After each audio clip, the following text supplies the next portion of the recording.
Good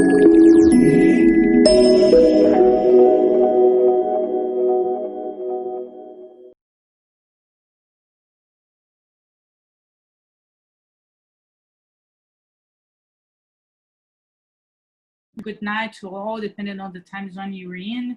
My name is Clarita Costa Maia, and I will moderate our webinar today on the boundaries of the Polemic Institute of Parliamentary Immunity. I want to thank the audience via Zoom and YouTube, and the panelists who very kindly opened space in their much disputed agendas to be with us today. This event is being promoted by Berkeley Global Society in partnership with Motito Trade Consultancy, with Takeda Cohen Chalub Law Firm, and with the Secretariat for International Relations of the Chamber of Deputies of Brazil.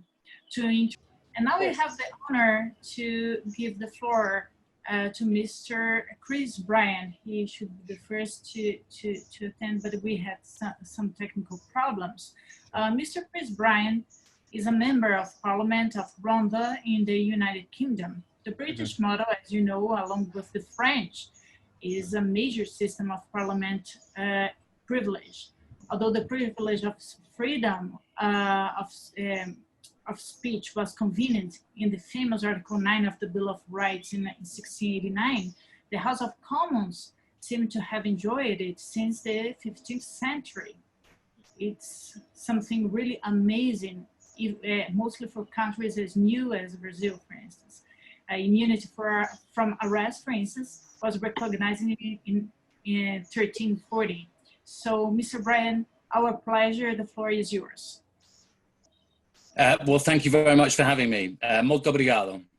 I'm afraid that's the end of my Portuguese, though I speak good Spanish. I'm a bit of a parliamentary historian, and I'm chair of the Committee of Standards and Privileges. So I apologize if what I say sounds too historical, but I will just start with the history, because we are a parliamentary democracy and not a presidential system. And that means that there is no parliamentary immunity any longer. Historically, you're right, in the 14th century, through to the 19th century, there was freedom from arrest. That was primarily there so that the king, the monarch, couldn't arrest members of parliament with whom he disagreed and chop off their heads. And that was an important sort of freedom, a part of the freedom of the British parliamentary system. However, it had a downside, which was that you were, because you couldn't be arrested for serious crimes either, other than felonies, such as murder, but it meant you couldn't be arrested for debt.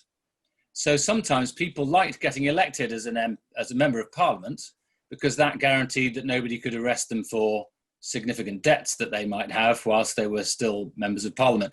And this was very fiercely enforced by other MPs because they had an interest in it themselves. They managed to protect this by constantly saying this was only really there to protect that essential freedom of speech in parliament, so an MP could say anything they want without fearing prosecution, arrest and prosecution, or conviction and execution for treason by the king. But we now have no such immunity. You can be arrested, civil suits can be taken against you, you can be arrested for, and indeed in recent years we've seen several MPs arrested for sexual harassment and various other things, for breach of the peace and so on. But we do have privileges, and the House of Commons for a long time now has had what used to be one committee, which was known as the Committee for Standards and Privileges, which did two things. One was it enforced discipline on MPs who it might be thought had broken the rules in some way, the rules of the House of Commons, that is. And secondly, enforced any rules about contempt of Parliament, either by members or by members of the public. So, for instance, in the 1950s, a newspaper that had published a story about MPs still being allowed to have petrol rations when other people couldn't get them, included people's home telephone numbers. And MPs were so angry about this in the 1950s that they summoned the editor of the newspaper to Parliament, made him stand at the bar of the House, and the Speaker of the House told him off or admonished him because they felt that this was a gross affront to Parliament. I don't think we do anything like that today. And in fact, if we did, we would probably be doing it every day of the week, because newspapers are running stories of that kind virtually every hour. And in fact, there's another story today about the bars in the House of Commons being kept open later than bars around the rest of the country during coronavirus. 60 years ago, I would guess that Parliament would have been so angry that a newspaper had dared write such horrible things about politicians that they would have admonished the newspaper, and the newspaper would have apologized. Not so today. The one thing that we do have a definite privilege on is the privilege of free speech. That is, as the Bill of Rights, which you referred to, said in 1689, no proceeding in Parliament shall be impeached or questioned in any court of law or any other hearing. That is to say, we can say what we want in the House of Commons, and you can't be sued for libel or for anything else, in fact. An interesting case of this is in 2003, I asked the head of one of Britain's major national tabloid newspapers, a woman called Rebecca Brooks, whether she'd ever paid a police officer for information. This was in a committee of the House.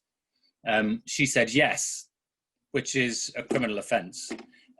But neither the police nor the courts, when she was charged with similar offences a few years later, was able to refer to that incident in the House of Commons because of the Bill of Rights, which guarantees that no proceeding in Parliament shall be impeached or questioned in any court of law. That's an important privilege, obviously, for MPs.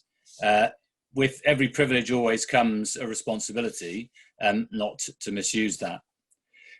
So now the committee has split into two now. We have two committees, a committee of standards, which has 7 lay members of the public and 7 members of Parliament sitting on it, cross-party.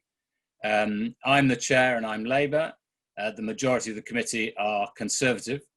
And we adjudicate on questions of standards, such as whether a member of Parliament has properly declared any financial interest they have, any conflict of interest, and whether they've abided by the House of Commons Code of Conduct. We draw up the Code of Conduct, which is then agreed by the House of Commons once we've drafted it. And so last week, for instance, 2 weeks ago, we decided that a member of Parliament had engaged in paid advocacy. That is to say, he had pursued a government minister, both in the chamber and by letter, about in the interests of a company which had given money to his election funds. And that is that's not allowed under our system. We think he did it inadvertently. He apologized phenomenally, and I think honestly, and consequently we allowed him to make a formal apology in the House of Commons. But we've had other cases where we have been much stricter, and where we recommend that somebody be and we can also recommend the suspension of a member from the House of Commons, either for a day or a week or for 6 months. Where we recommend that somebody is suspended for a substantial period, that may also incur the law of recall, which means that if 10% of the voters in that constituency then want to have a re-election, then they can do that. So we have substantial powers over individual MPs, but the things that we are judging are not whether somebody is a good politician, a bad politician. We are judging against the set of rules, the code of conduct that we've laid down. We're not judging against the law. That is solely a matter for the courts and for the prosecuting authorities, not a matter for us. And then we have a separate committee which just constitutes the same 7 members of Parliament, who are the Committee of Privileges. And we look at issues such as the powers of members of the House of Commons to summon witnesses or to require papers, and where witnesses before a committee hearing might have lied to the House of Commons. We decide on those kind of issues, but we sit separately as the Committee of Standards. So inevitably it is unusual for British politics to be dominated by legal skirmishes in the courts. I look at other countries around the world, and a lot more politicians seem to end up in the courts for all sorts of different infringements, and often being prosecuted or being chased by members of other political parties. That's rare in the British system, remarkably rare. When we have corruption, it tends to be remarkably minor, almost embarrassingly minor. It's very rarely about, well, indeed, I can't think of something that would have been a multi-million-pound scandal. And all our government ministers, by definition, have to be a member of Parliament, the Prime Minister and all the others.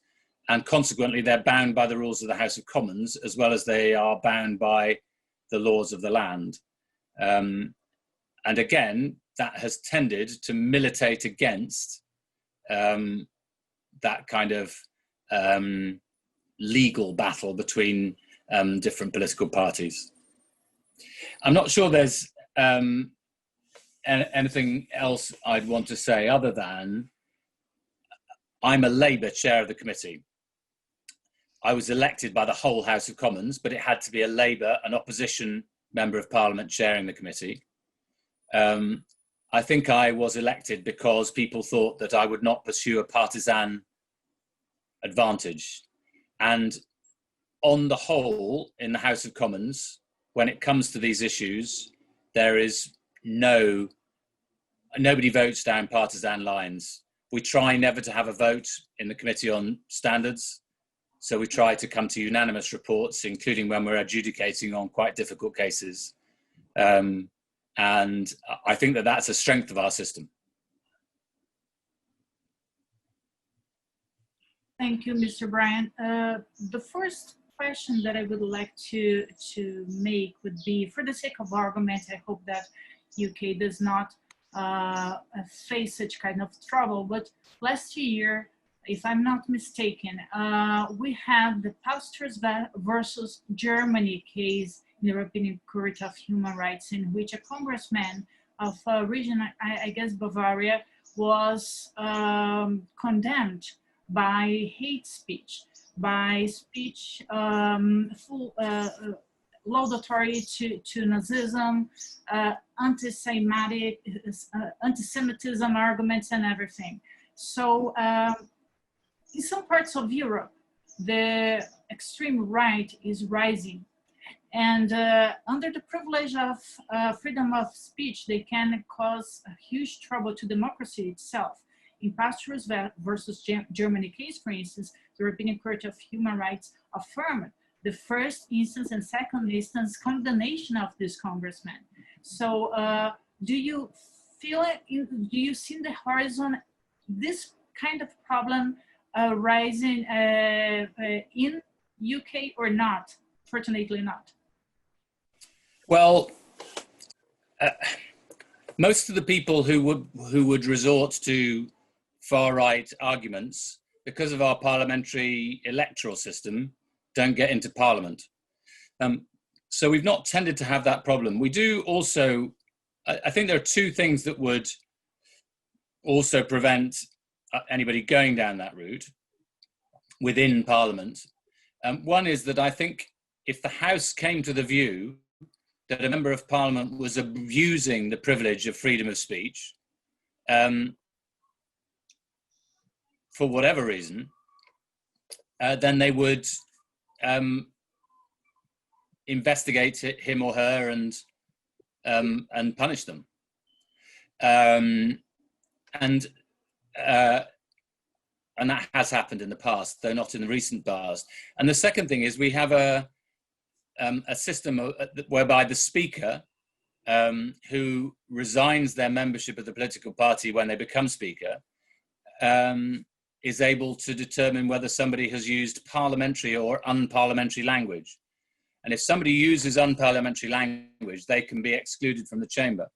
And not only excluded from the chamber, but excluded from the House and all the premises for 5 days or 5 sitting days, which, if it happens on a Thursday, is a week, or if it happens just before a recess, could be a month or two.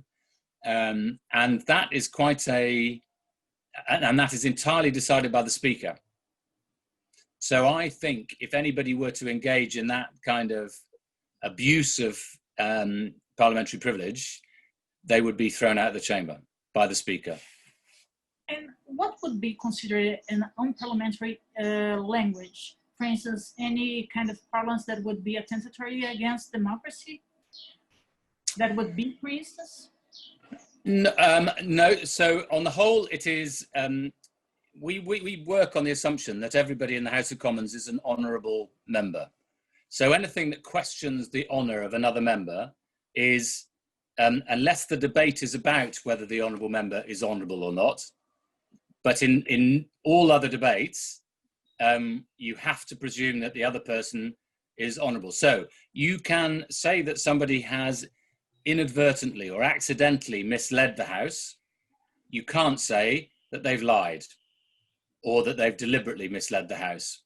And even if you just say misled the House, then the Speaker will intervene and say, obviously you meant inadvertently. Similarly, you can't call them a scoundrel or an idiot, or I mean, there are lots of other things that you can't refer to other members of the House as. If you were to deny the Holocaust in the House of Commons, I don't know. I mean, there probably isn't a formal process that we could use, but we'd invent one pretty fast. And one of the things about our system, of course, is that we don't have a written constitution, and our standing orders are, well, we can change them on a majority vote in the House of Commons, and we often do. So I think if somebody were to deny the Holocaust in the chamber, or were to accuse somebody else of being a filthy Jew or whatever, I think in the latter case, the Speaker would throw the member out of the chamber. In the former case, I think lots of people would complain to the Parliamentary Commissioner of Standards. She would probably draw up a report for us, and we, the Standards Committee, would probably come to a view. But we would be stretching our powers as things stand.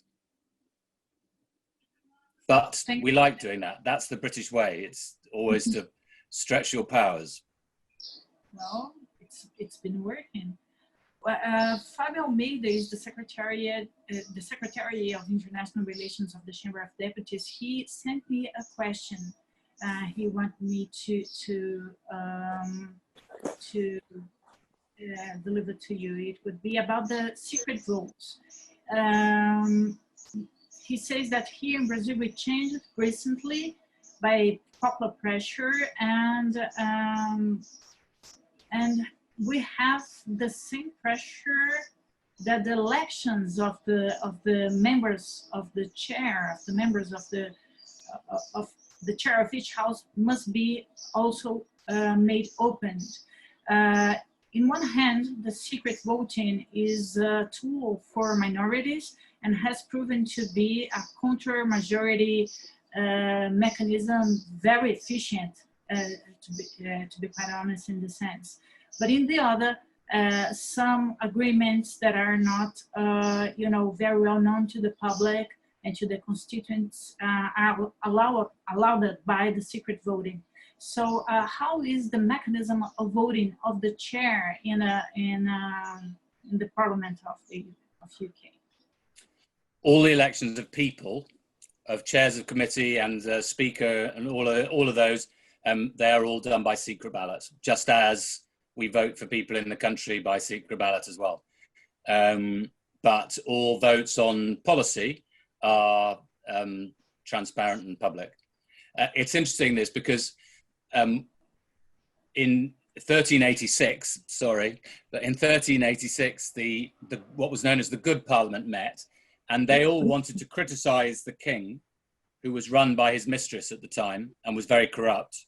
But they were terrified that they would go, if they did criticize, they would be executed or arrested. So they passed a rule which said that you had to swear a oath of secrecy as a member of Parliament. And the only person who would speak for Parliament publicly would be the Speaker. That's why our chairman is called the Speaker. And that was a freedom-enhancing measure when it was introduced originally. But by the 18th century, the monarch was using it as a way of preventing the public from knowing what dodgy things people were saying and doing in the House of Commons. And so a man who kept on publishing what people had said in the chamber of the House of Commons kept on being arrested, elected, thrown out, arrested, elected, thrown out, arrested, elected, until eventually they gave up. And that was a man called John Wilkes. So now our presumption has always been in favor of publishing everything. Until 2008, we elected the Speaker by having a vote, aye or no, on a proposition that X be the Speaker, aye or no. And that those were recorded votes, but they're no longer recorded because we don't do it that way. We vote by on a ballot paper in eliminating rounds. I know because I came second.